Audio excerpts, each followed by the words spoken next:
एक तरीके का दस्तावेज है, यानी कि एक तरीके की एक किताब है जिसके अंदर लिखा हुआ है कि किसी भी राष्ट्र को कैसे चलाना चाहिए, उसके जो नियम कानून होते हैं उसके बारे में उसमें लिखा है। तो संविधान एक कानूनी दस्तावेज है। संविधान दो प्रकार के होते हैं, लिखित संविधान और अलिखित संविधान। जिसका प्रूफ लिखित रूप से किताब में है उसको हम लिखित संविधान कहते हैं, जैसे कि हमारा भारत का संविधान। और अलिखित संविधान जिसका प्रूफ लिखित में नहीं होता उसको अलिखित संविधान कहते हैं, जैसे कि अमेरिका का संविधान। अब बात आती है कि हमारा संविधान कब और कैसे बना, बनने का तैयारी चल रहा। ठीक है, तो बात शुरू होती है 1757 के प्लासी युद्ध से।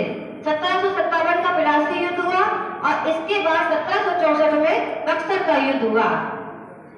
इस युद्ध के परिणाम ये हुए कि ब्रिटिश कंपनी बंगाल पर शासन करना शुरू कर दी, यानी कि ब्रिटिश सरकार हमारे देश पर शासन करना शुरू कर दिया था। तो जब शासन किया और शासन को बनाए रखने के लिए उस पर नियम कानून भी होने चाहिए, जनता को कैसे नियंत्रण करना है, तो वो कुछ एक्ट ले आए तो वो अपने भले के लिए थे, पर इनडायरेक्टली रूप से वहां से हमारा संविधान बनना शुरू हो गया था। ठीक है, तो उनका पहला एक्ट था 1774 का रेगुलेटिंग एक्ट। इसमें क्या हुआ, उनके भी काफी नियम थे, उसमें मेन इंपॉर्टेंट नियम था कि भारत का एक सुप्रीम कोर्ट होगा। ठीक है, तो सुप्रीम कोर्ट आज भी हमारे संविधान में है, यानी कि वो ले आए तो अपने लिए थे, पर इनडायरेक्ट रूप से वहां से हमारा संविधान बनना शुरू हो गया था। इसके बाद कई एक्ट आए बीच बीच में। इंपॉर्टेंट एक्ट रहता है 1935 का भारत शासन अधिनियम। इसमें लागू हुआ कि भारत की एक भारतीय रिजर्व बैंक बनाई जाएगी। ठीक है, जो आज भी है, और म्यांमार को भारत से अलग कर दिया गया। तो ये इंपॉर्टेंट रूल वहां से शुरू हो गए थे। फिर बात आती है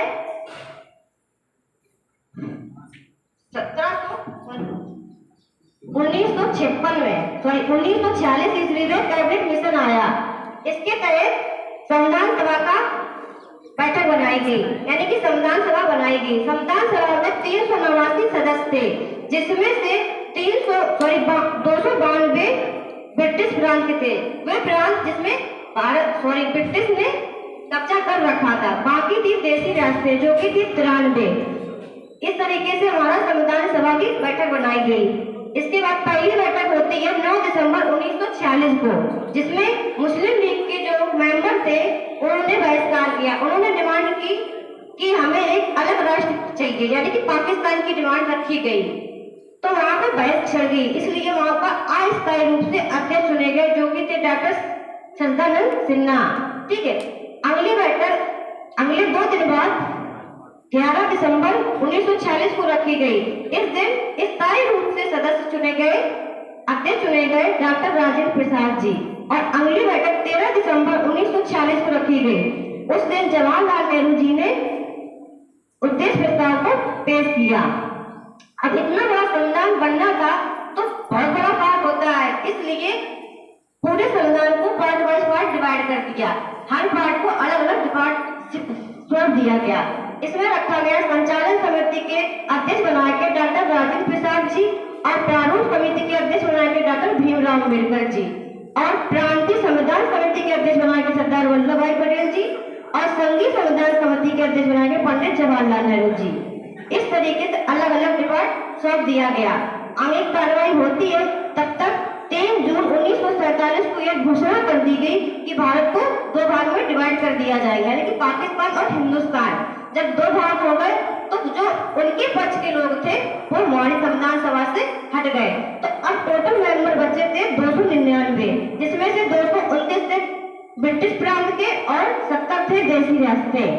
इसके बाद दुनिया भर के जितने भी संविधान थे उनका गहन अध्ययन करने के बाद डॉक्टर भीमराव अम्बेडकर जी ने हमारे संविधान का मसौदा तैयार किया। इस तरीके से धीरे धीरे ये कार्रवाई चलती रही, बैठकें होती रही और संविधान बनता रहा। लास्ट में 26 नवंबर 1949 को संविधान बनकर पारित कर दिया गया। जितने भी मेंबर थे सबके साइन करवा लिए गए और ये पारित कर दिया गया।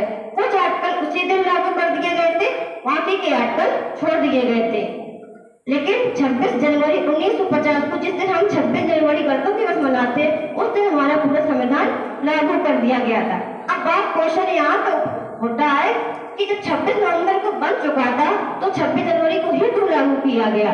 उस दिन भी लागू कर सकते थे या अगले दिन कर सकते थे, लेकिन नहीं, क्योंकि जब कांग्रेस अधिवेशन हो रहा था उस टाइम 26 जनवरी को उन्होंने अपने आप को स्वतंत्र घोषित कर दिया था।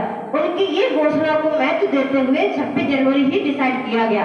इसलिए 26 जनवरी 1950 को भारत का संविधान लागू किया गया।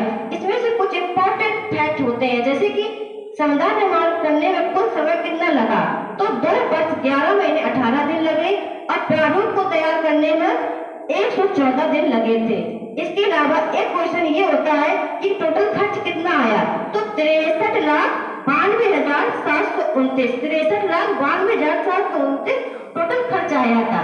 जब हमारा संविधान बना था तो उस टाइम 22,395 अनुच्छेद और 8 अनुसूचियां थी, लेकिन अब वर्तमान में क्योंकि बीच बीच में संशोधन भी होते रहे, क्योंकि हमारा संविधान लचीला है, ठीक है, तो संशोधन के होने के बाद अब 22 भाग ही रही है, अनुच्छेद 395 भी रहे हैं, लेकिन अनुसूचियां 12 हो चुकी है। लेकिन लोगों के दिमाग में कंफ्यूजन होती है कि अनुच्छेद 400 या 450 के समथिंग है, पर रियल में अगर देखा जाए तो क्रम 395 है, उसके अंदर उप अनुच्छेद जोड़ दिए जाते हैं, इसलिए संख्या बढ़ जाती है। ठीक है, तो हम अपनी बात को यहीं पे समाप्त करते हैं। धन्यवाद।